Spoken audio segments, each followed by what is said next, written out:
आज मैं आप लोगों के लिए एक ऐसी स्टोरी को लेकर आया हूँ। इस कहानी को पूरी सुनने के बाद आपके रातों की नींद उड़ जाएगी। इस केस के अंदर एक ऐसा हत्याकांड हुआ जिसमें फैसला सुनाने के बाद जज खुद ही ट्रांसफर ले लिया, क्योंकि जज को जान से मारने की धमकियां लगातार मिलने लगी। गांव के लोग, पुलिस, मीडिया, सांसद, विधायक, किसी ने भी इस हत्याकांड के खिलाफ कोई एक्शन नहीं लिया। अगर एक्शन लेते तो उसका अंजाम बहुत ही बुरा होता।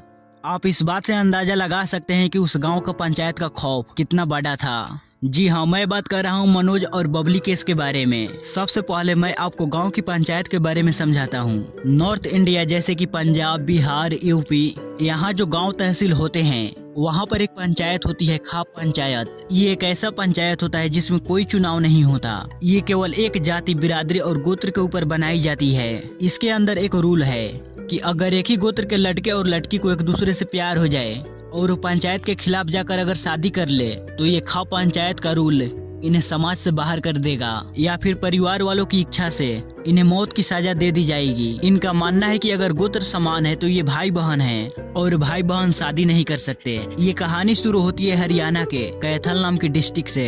यहीं पर एक गांव है करोरा। यहाँ मनोज नाम का लड़का रहता था। मनोज के पिता की देहांत हो चुकी थी। मनोज घर का सबसे बड़ा बेटा था, तो घर की जिम्मेदारी तो इसके ऊपर आनी ही थी। इनकी एक मैकेनिक की दुकान थी और मनोज उस समय 10वीं में पढ़ाई कर रहा था। मनोज अपनी पढ़ाई के साथ अपने दुकान को संभालता। किसी से कोई लड़ाई झगड़ा नहीं, किसी से दुश्मनी नहीं। घर के कामों को संभालना और बहनों को अच्छे से पढ़ाई करवाना, यही मनोज की जिम्मेदारी थी। इसी गांव में बबली नाम की लड़की थी। मनोज और बबली बचपन से ही दोनों साथ में पढ़े लिखे, साथ ही में बड़े भी हुए। अब समय के साथ दोनों के बीच एक दूसरे से प्यार हो गया। 2005 में दोनों एक दूसरे को प्रपोज किए। अब इसके बाद से दोनों के बीच फोन पे बात होनी शुरू हो गई। मनोज का मामा का घर जिस गांव में था, उसी गांव में बबली का भी मामा का घर था। अब गांव भी एक तो गोत्र भी एक। कुछ ही दिनों के बाद मनोज की माँ को मनोज के प्यार के बारे में मालूम पड़ गया। उन्होंने मनोज को समझाया कि तुम ऐसा मत करो, हमारा गोत्र सेम है। गांव वाले, बिरादरी के लोग, रिश्तेदार, कोई भी तुम्हारे इस रिश्ते को स्वीकार नहीं करेगा। बबली के लोग तुम्हें मार डालेंगे। अब मनोज के ऊपर तो प्यार का भूत सवार था। उसने अपनी माँ की एक बात को नहीं माना। अब मनोज की माँ भागती हुई बबली के माँ के पास गई। उन्हें सारी वाकया बताते हुए कहा कि अगर आपको अपनी बेटी की जान प्यारी है तो उसे समझा लो, वरना उसके साथ मेरे बेटे की जान चली जाएगी। अब सारी बातें सुनने के बाद बबली की माँ भी काफी ज्यादा टेंशन में आ गई। उन्होंने भी बबली को काफी समझाया, मगर बबली भी एक नहीं सुनी। अब 2 साल बीत गए, दोनों के बीच प्यार बढ़ता गया। मनोज अब 12वीं क्लास में आ चुका था। कुछ समय के बाद मनोज 12वीं का एग्जाम दिया। 12वीं के एग्जाम में मनोज का इंग्लिश का कंपार्टमेंट आया, इसलिए 5 अप्रैल 2007 को मनोज इंग्लिश का एग्जाम देने के लिए घर से निकला। मनोज की माँ ने सोची कि बेटा घर से एग्जाम देने के लिए गया है।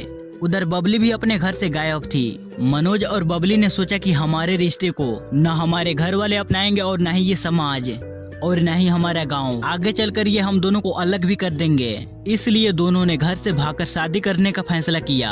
अगर हम दोनों की शादी हो गई तो मेरे घर वाले, तुम्हारे घर वाले, हमारा गांव, हमारा समाज, अब चाहकर भी तो हम दोनों को अलग नहीं कर सकते और हमारे इस रिश्ते को अपनाना ही पड़ेगा। 7 अप्रैल 2007 को पूरे रीति रिवाज के साथ दोनों चंडीगढ़ के एक मंदिर में शादी कर लेते हैं। अब शाम हो गई थी। न ही मनोज और न ही बबली अपने अपने घर पहुंचे थे, तो घर वाले समझ गए कि ये दोनों गांव से भाग गए हैं। बबली के घर वाले मनोज और उसकी मां के खिलाफ पुलिस में कंप्लेन कर दी कि इन लोगों ने हमारे घर की लड़की को किडनैप कर लिए हैं और मनोज उसे कहीं पे ले जाकर छुपा दिया है। इसके बाद अब बबली के घर वाले खाप पंचायत के पास न्याय की उम्मीद लेकर पहुंचे। बबली के दादा गंगाराज उस खाप पंचायत का एक हिस्सा थे। उन्हें भी इस वाकया की भनक लग चुकी थी। अब गांव में खाप पंचायत की बैठक हुई। जब पंचायत को मालूम पड़ा कि मनोज और बबली दोनों का गोत्र समान है, इसके मुताबिक दोनों भाई बहन हैं, अगर दोनों ने शादी कर ली तो मान्य नहीं होगा।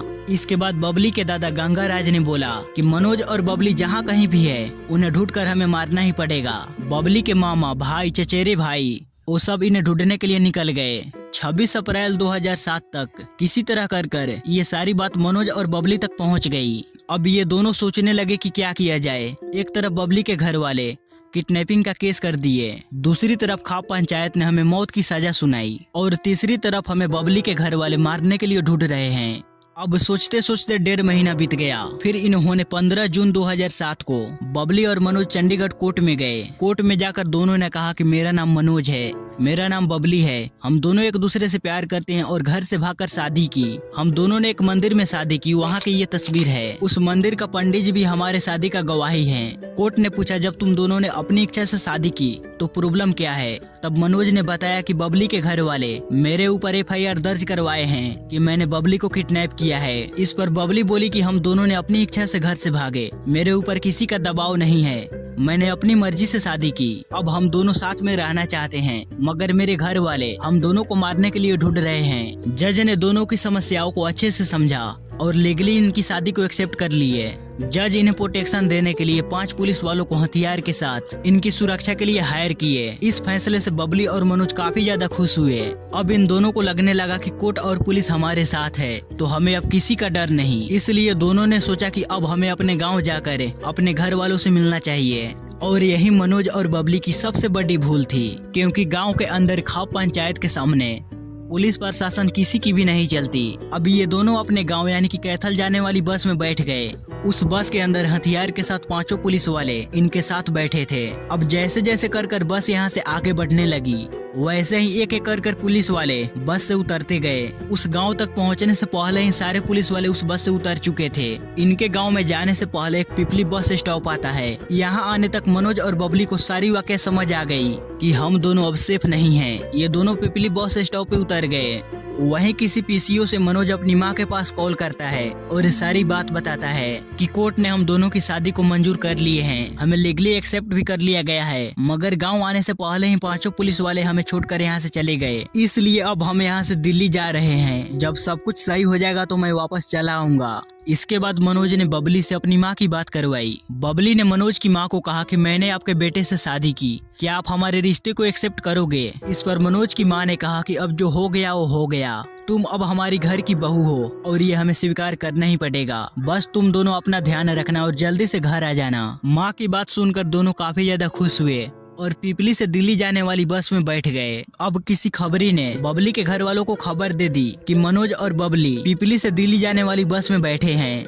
अब होना क्या था, पहले से ही बबली के घर वाले काफी ज्यादा गुस्सा थे तो वो कुछ लोगों को लेकर घर से निकल गए। पिपली से 20 किलोमीटर की दूरी पे रायपुर नाम की एक जगह है। बस अभी वहाँ पहुँची ही थी तभी उनके सामने एक गाड़ी आकर खड़ी हो गई। अब बस वहीं पे रुक गया। उस गाड़ी से 4-5 आदमी उतरे और बस के अंदर गए। बस के अंदर आते ही मनोज और बबली को पकड़ लिया।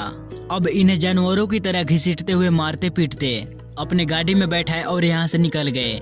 इस दौरान यहाँ पे एक कॉन्ट्रैक्टर मौजूद था और ये सारी वाकया होते हुए अपने आंखों से उसने देखा। इन्होंने उस गाड़ी का नंबर और उस ड्राइवर को अच्छे से पहचान लिया। जब वो लोग यहाँ से चले गए तो कॉन्ट्रैक्टर ने पुलिस के पास कॉल कर सारी वाकया के बारे में बताया। अब पुलिस मनोज और बबली को ढूंढने में लग गई। इधर गाड़ी के अंदर मनोज को बुरी तरह वो लोग मार पीट रहे थे। उसकी शॉर्ट की बटन भी टूट गई। ड्राइवर उस गाड़ी को एक सुनसान इलाके में ले गया। वहाँ एक झोपड़ी था। शायद ये लोग पहले से ही प्लानिंग कर रखे थे। मनोज के हाथ पांव बांध कर झोपड़ी के अंदर ले जाकर बैठा दिया। फिर ये 4-5 लोग मिलकर बबली को बहुत ही बुरी तरह मारने पीटने लगे। बबली को जहर पिलाने की कोशिश की, वो जहर पीने से मना करने लगी तो ये लोग फिर उसे बुरी तरह मारे पीटे। जबरदस्ती उसे जहर पिलाकर उसका गला घोटकर उसकी हत्या कर दी। ये सारी वाकया मनोज की आंखों के सामने ही हो रहा था। आप और हम अंदाजा नहीं लगा सकते कि मनोज के ऊपर उस समय क्या बीत रही होगी। अब बारी थी मनोज की। पहले ये लोग मिलकर मनोज को बुरी तरह मारे, फिर गाड़ी से बांधकर घंटों तक इसे घसीटे। इसके बाद उसे भी जबरदस्ती जहर पिलाया और गला घोटकर उसे भी मार दिया। इतना कुछ करने के बाद इन लोगों का मन नहीं भरा। फिर ये दोनों मनोज और बबली को एक साथ बांधकर नाली में फेंक दिए। अब 9 दिन बाद यानी कि 23 जून 2007 को कैथल से कुछ दूर नाले में 2 लोगों की लाशें मिली। उनकी हालत बहुत बुरी थी। उनका चेहरा पहचान में नहीं आ रहा था। इसलिए निशानी के तौर पे पुलिस ने मनोज की शॉर्ट और बबली की पायल निकाल कर रख ली, ताकि जो कोई भी अपने बच्चे की गायब होने की कंप्लेन करे उसे इस बारे में पूछा जाए। अब पुलिस आसपास के पुलिस स्टेशन में जाकर पता लगाने लगी किसी ने गायब होने की कंप्लेन लिखाई है क्या। तो इन्हें एक पुलिस स्टेशन से मालूम पड़ा कि किसी ने किडनैपिंग का केस लिखाया है कि गाड़ी में एक लड़के और एक लड़की को मारपीट कर ले गए। अब लाश की पहचान हो गई। कॉन्ट्रैक्टर ने गाड़ी का नंबर और उस ड्राइवर के हुलिये के बारे में बताया। कुछ ही देर के बाद पुलिस उस ड्राइवर को पकड़ लिया। पूछताछ के बाद पुलिस को मालूम पड़ा कि बबली और मनोज को मारने वाला बबली के चाचा, मामा, 2 भाई और चचेरे भाई भी हैं। इस कत्ल का ऑर्डर खाप पंचायत से आया था, जहां पे बबली के दादाजी गंगाराज ने इन्हें मारने की डायरेक्ट ऑर्डर दिए थे, क्योंकि घर की लड़की भागी थी और इज्जत का सवाल था। अब पुलिस 7 लोगों को गिरफ्तार की, जिसमें ड्राइवर भी शामिल था। गांव में इसका खूब विरोध हुआ। मनोज के घर वालों पे केस वापस लेने का दबाव पड़ने लगा। इन्हें धमकियां मिल रही थी, डराया जा रहा था, मगर जो अब हो गया, अब किस बात का डर। करनाल सेशन कोर्ट में ये मुकदमा शुरू हुआ। 33 महीने बीत गए, 55 सुनवाइयां हुई, 40 से ज्यादा गवाहों को पेश किया गया, जिसमें वो कॉन्ट्रैक्टर सबसे आगे थे, जिन्होंने उस गाड़ी और उस ड्राइवर को अच्छे से पहचाने थे। उस गाड़ी के अंदर मनोज के टूटे हुए शॉर्ट के बटन मिले, बबली के भी कुछ सामाने मिले। इससे साबित हो गया कि उस गाड़ी के अंदर मनोज और बबली बैठे हुए थे। 29 मार्च 2010 को करनाल जिला कोर्ट में 5 लोगों की फांसी, गंगाराज को उम्र कैद की सजा और ड्राइवर को 7 साल की सजा मिली। इस फैसले को एक महिला जज ने सुनाया। उन्हें अब जान से मारने की धमकियां मिलने लगी। इसी वजह से उन्हें यहां से ट्रांसफर लेकर दूसरी जगह जाना पड़ गया। गांव के लोग रोड जाम करने लगे। पुलिस उस गांव में जाने से डरती थी। वहां आसपास के लोकल मीडिया भी उस गांव के खिलाफ नहीं बोल सकती थी। अगर एमपी एमएलए इस मैटर में कुछ बोला तो पक्का है कि दूसरी बार यानी कि अगली बार वो एमपी एमएलए नहीं बनेंगे। अपनी जान से हाथ धोना पड़ेगा वो अलग। मनोज के घर वालों को समाज से बहिष्कार कर दिया गया। उन्हें राशन, पानी, बिजली, प्राइवेट गाड़ी तक बैठने में माना कर दिया गया। उस गांव के प्रभावशाली लोगों का कहना था कि जो कोई भी इनसे बात करेगा, इनसे कोई सामान बेचेगा या अपनी गाड़ी में बैठाएगा, उसके ऊपर 25,000 का जुर्माना लगेगा और साथ में उसे भी समाज से बहिष्कार कर दिया जाएगा। मनोज के परिवार से समझौता करने की भी कोशिश हुई। जितना पैसा चाहिए उतना पैसा देंगे, जहाँ रहना है वहाँ जगह भी देंगे।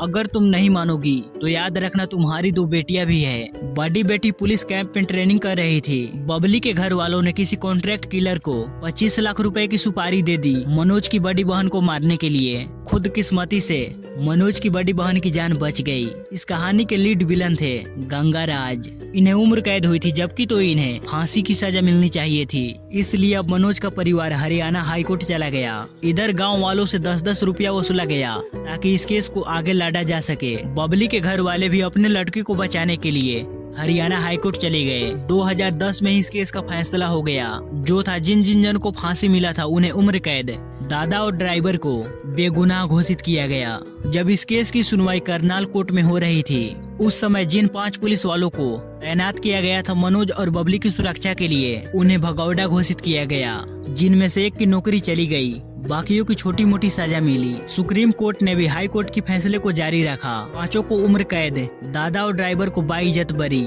इस केस के बाद केंद्र सरकार जागी और खाप पंचायत की रूल को इलीगल घोषित कर दिया गया, क्योंकि देश में केवल कोर्ट ही फैसला कर सकती है। आज भी नॉर्थ इंडिया के कई सारे गांवों में खाप पंचायत पूरी ताकत से चल रही है। गाइस, इस पे आप लोगों की क्या राय है कमेंट सेक्शन में जरूर बताइएगा। और आपको ये वीडियो कैसा लगा वो भी कमेंट सेक्शन में जरूर कमेंट कीजिएगा। और इसी तरह आप क्राइम की स्टोरी को सुनना चाहते हैं तो आप इस वाले वीडियो पर क्लिक कीजिए। मैं आपसे वहीं मिलूंगा।